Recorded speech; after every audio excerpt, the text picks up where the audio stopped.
I think let's just make it a window. Yeah, I like the window idea. Make it a window. Okay, executive decision made. Window selected.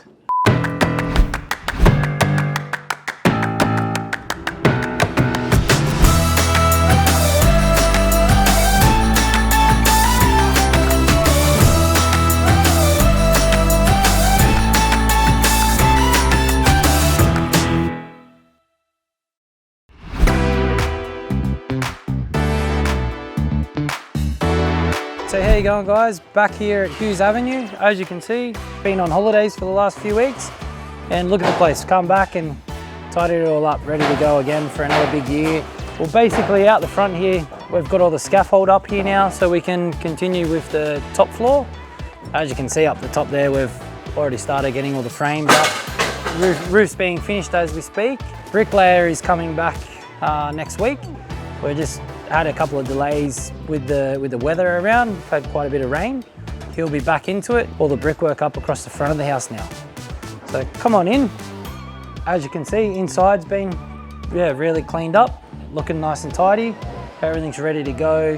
We've got our cladding over here, ready to go on the external walls. The boys have started battening and sarking out the walls to create the cavity. So we're just waiting on some flashings and some trims to come. Once they come, all the cladding will get started as well. Over here you can see we've got the window frames are all being installed now. So all these are ready for glazing.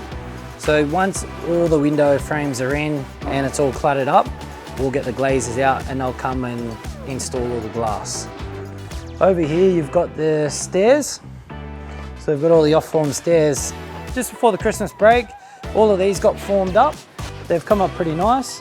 They just got to get all polished. Once they get polished and cleaned, then we'll cover all those up and protect them. So previously you would have seen us guys concrete grinding and cutting out a channel to form the recess for this external sliding door truck system to go in. So what we had to do is we had to recess the concrete and fit some drain outlets as well. So basically any water that gets captured on the glass, there's little holes in the bottom of this track which catch the water into a tray and then effectively goes out our drain holes. So the reason we've done the recess in the track is so we can get a seamless floor all at one level. So outside and inside will all be screeded to the finish all flush. All the walls starting to take shape in the theatre room here. Then we're going to start all the coffered ceiling, bulkheads and stuff in here, and the risen platforms for the seating. That there will get all underway very shortly. We're just experiencing a little bit of timber shortages at the moment, so we're just waiting on some stock to come back in. Come through here, we've got the ceiling in place for the gym. We've got the door systems in place for the gym as well. Formwork starting to get put in place for the glass end of the pool. We've just got to confirm some sizes, trim all that up, and that will get put back together quite shortly.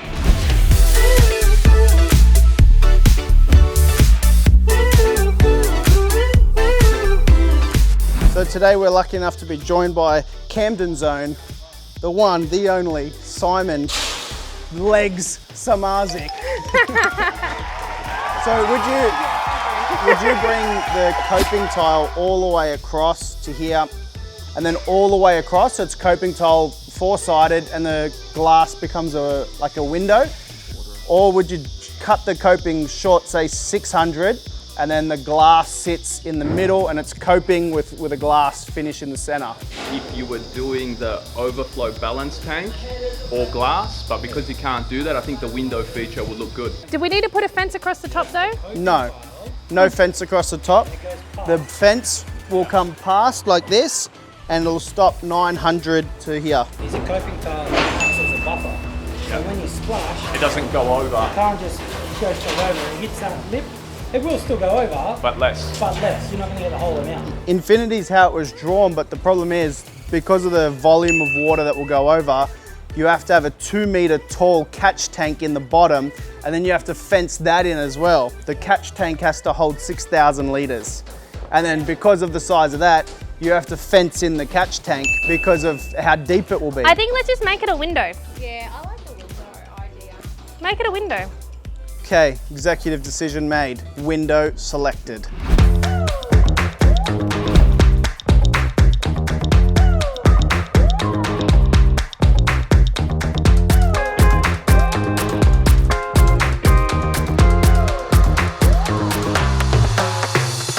Oh, you got the Thermocraft? Yes.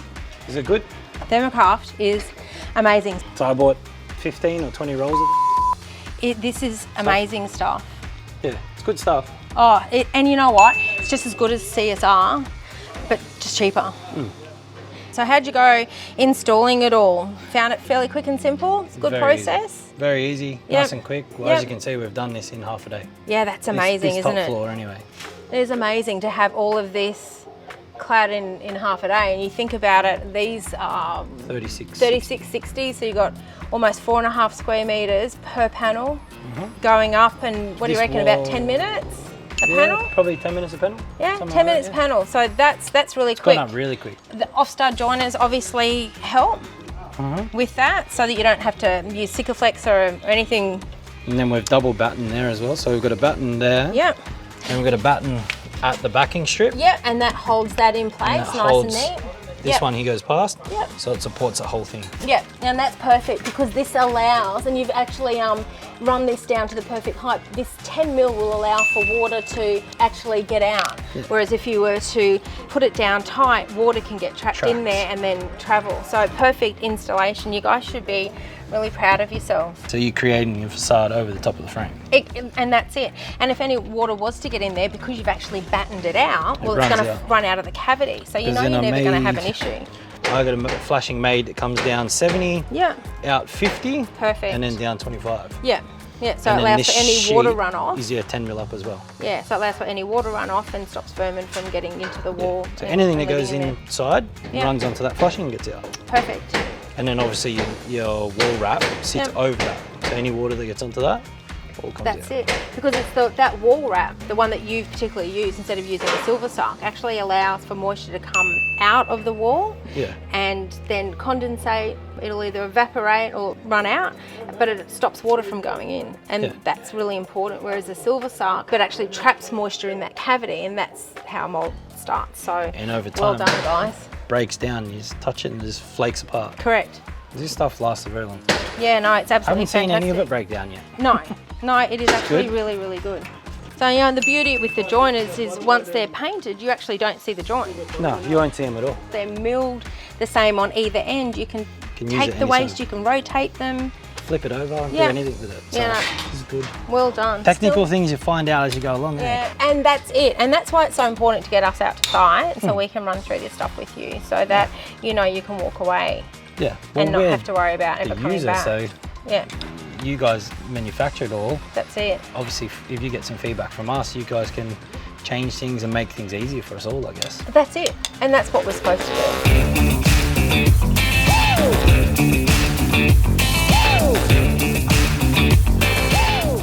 All right, as you can see, we've just got the big front door in.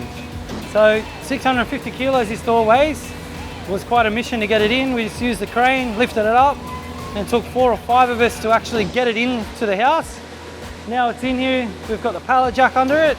We can maneuver it around the house quite easily. Once all this line is out of the way, we'll bring it around to where it actually has to be fitted.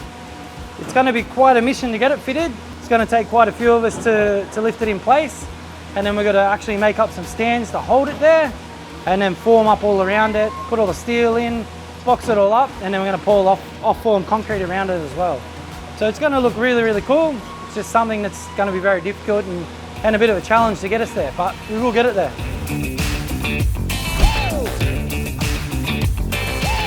As you can see, it's a pretty busy day. Weather's not looking great. You can see at the top here, we've set up a tarp, ready to go just to protect us if we do get some rain. We're going to be pouring the pool today. This is the formwork and all the steel being done for the pool. As you can see down the bottom there, we've got a recess area, which is going to become the recess window. That's the main feature to this house. So you'll be able to stand in the basement, look straight through into the pool. As you can see here, there's quite a fair bit of steel in this thing. Plenty of pipes as well, so you've got a spar in this section. All the area around the pool is all on fill. So what we've done is we've actually treated this slab that comes off the edge of the pool as a suspended slab. So it all ties in with the steel of the pool.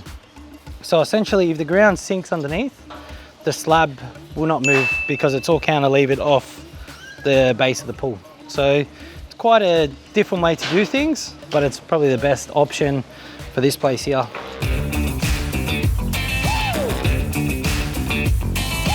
As you can see here, we've got the one of our gun leg trucks here. Carries 7 cubes at a time, and it's a shotcrete mix. Next to it here, we've got the shotcrete pump, which all gets pumped into the chute. Then it all comes through this line, as you can see, through the house here. The yellow line is the compressed air, which filters in with the concrete and shoots it onto the walls. So come on through and we'll have a look. I've got the trucks on an hour interchange, so every hour another truck will come. So as you can see, we've got all the top pad laid in now. The boys are screeding that off to get levels. Once that is done, which is pretty much the first truck done, so any minute now the next truck will come and then the boys will start shooting all the walls. Once that gets started, then it's, pretty much we've got to get that in as quick as we can because we are going to get some rain today. So we're very lucky we've got the tarps up, or we could have, quite a big problem.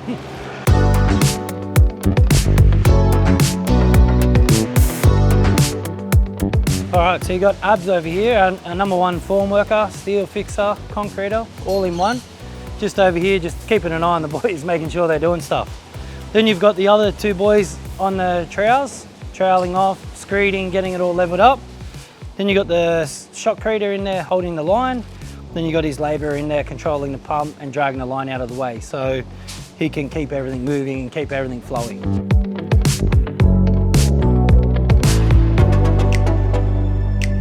Boys have basically shotcrete majority of the pool. Now we're doing the base of the pool and just cutting all the shape. So over there you can see the 3 lights. So they've all been popped out now. Up the top here, this guy at the top there is putting the steps in onto the lay bed. So it's all coming together quite nicely. They've just put the hydrostatic valve in, throwing the rest of this truck out into the base. And then we just got to do one more calculation just to get the final amount of concrete here to finish it off.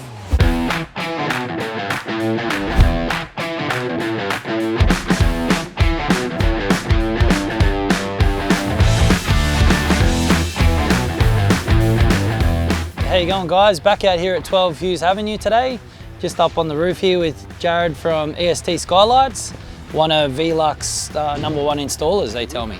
As you can see, we've got 13 skylights on this job. Tell us a bit about these skylights, bud. So the skylights itself, they're double glazed glass skylight, built-in solar with the inside of the window, and also with the solar at the front here, just rechargeable, battery operated. It's got a rain sensor as well. If the window's open, it just shuts straight away. This here is what we call a back tray setup. Simple and efficient, I guess, as well. So you don't get no leaks. Water's always got somewhere to run. And then we obviously run that back tray so it lands over the top of one of these ribs. So no water can actually run back in and then run into our whole of our skylight. Right. Over here you can see we've got the 4 skylights in one cluster. It's actually going to look very effective on the underside. Looks pretty cool from on top here. So what I wanted to talk about on this section here with Jared, these custom made raised flashings. So if you want to give us a bit of a rundown on those. Basically, it's obviously a one piece for the skylight to sit nice and flush, and it's not in pieces. So the reason why we've just raised the piece on the back of the skylight is just for water flow. We don't want the water, if it's in the pitch of the roof, if it's too flat, start to get a little pool in the skylight here. And that's where water can it get mossy and it can almost leak as well. So that's why we've given it that raise the back, so all water can nicely flow all the way down the skylight. So there's no water where we can get it in. Okay, so you got Jared and Ryan over here fitting up the blinds for these skylights and programming them all, so they'll all work in sync to each other. Over here you've got the custom-made flashings of one piece. So over at the other side there we showed you a finished skylight. Now you can see the process of the skylight coming together. So the boys have cut the hole out here. They've fitted the one-piece custom flashing to give it the fall. Once the boys over here have finished putting the blinds and everything in, you'll have Jared over here fit them up, you'll have a finished skylight.